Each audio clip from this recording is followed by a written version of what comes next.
some frequently asked questions in my business that are always asked year after year. I've been doing this about 9 years now, and we come across the same problems, the same questions, the same situations actually.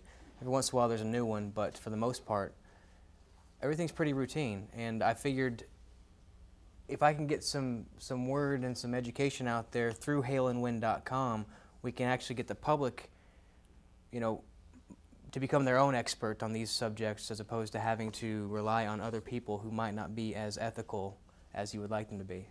No ventilation on the house. If you don't have ventilation on your house, your shingles, your 30-year shingles will last you about 7 to 10 years. They'll bake right off the roof. Ice and Water Shield is something that every single contractor should be using. It's a polyurethane self-adhesive membrane. This stuff sticks down to the decking. It creates a watertight seal on the decking. When you nail through it, it self-seals automatically around it. Water's not getting through this. Before you put the shingles on, it goes underneath. We roll these down in the valleys, underneath the shingles. I put them around all the pipes, because after a while, you're going to have this deterioration going on. There's nothing protecting that. That's going straight down in the house now. With this stuff on there, the Ice and Water Shield is going to stop the water from getting into your house. It's an extra leak barrier. All the good contractors are using it. And I'd say that's probably about 5 in the Metroplex. It's expensive. It's expensive stuff. And again, it comes down to cutting costs, cutting corners.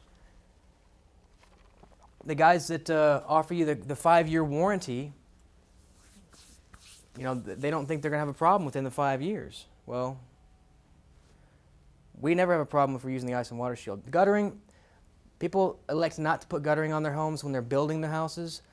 Then 5 to 10 years later, they're having foundation problems. It takes that long, but it will happen. The water will fall off the roof around your foundation and the soil will erode.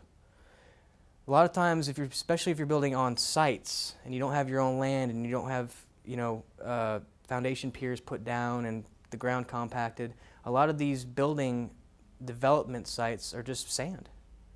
They're packed with sand. And after a while, the sand settles and you start cracking your house.